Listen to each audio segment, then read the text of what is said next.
Welcome to the Asset Talk on ESG and Trade Finance, produced in association with DBS as part of the DBS ESG Leadership Series. We are delighted to have with us Mark Trotman, Managing Director, Group Head of Sales, Global Transaction Services at DBS. We also have Sriram Muthukrishnan, Managing Director, Group Head of Trade Product Management at DBS. Today's topic on the Asset Talk is on what's driving the ESG focus in trade finance. To start off, how do you see the rise of ESG considerations impacting trade finance? Maybe we'll start with Sriram, and then Mark can chime in as well.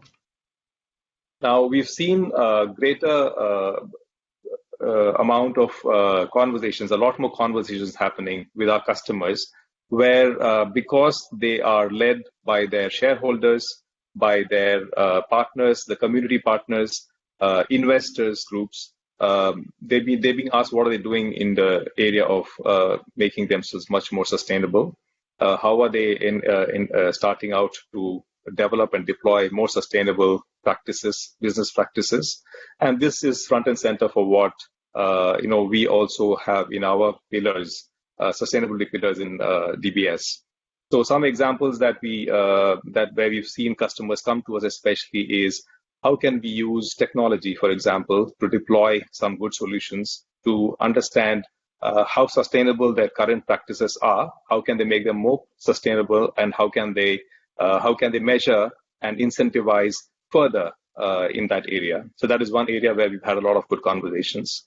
The second is in the area of supply chain finance. We've been seeing a supply chain finance business growing at a very fast pace throughout the COVID pandemic.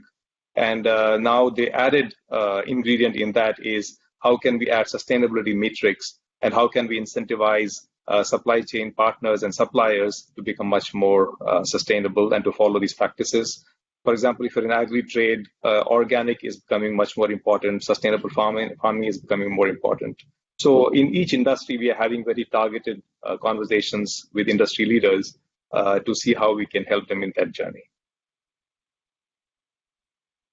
I think it's fair to say that ESG considerations are affecting the way that capital is deployed. It's sort of choosing where to maybe emphasize additionally in the direction of both capital flows, but unlocking opportunities to sort of finance either sustainable development or transition to sustainable, carbon neutral type outcomes. And in Asia, and this, as well as we do, it's as much about green as it is transition to green, especially in a lot of our markets out here.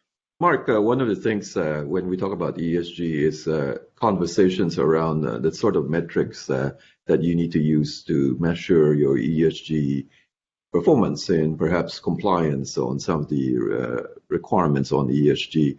As a bank, what sort of ESG metrics are you using and starting to use to measure compliance?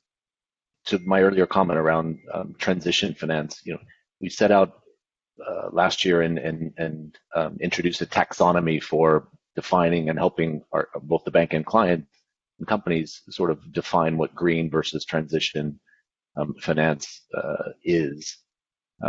We've incorporated it into our own, risk policies, customer due diligence type standards, and we have specific metrics that we use even to help look at customers that are in sectors maybe that are exposed to elevated risks. And an example, for instance, could be, just as our relationship managers go through and look at clients, look at potential credits, has the company itself either been exposed or has there been accusations of pollution? And so we'll document, and that's whether it's water pollution or something else. And we'll document whether, yes, it's defined, no, there's nothing, or no, there's nothing. And in fact, the company has monitoring in place to like an ISO standard or an OSHA standard out of the States, and they have ongoing verification. So kind of some examples of metrics that we'd use, but we look across the E, the S, and the G of ESG. If I look at an example of the industry, of the agri-finance industry, we have recently worked with a major agri-commodities player to do a few things. One is they wanted to ensure that they can give their customers the comfort that the produce that they're getting is organic.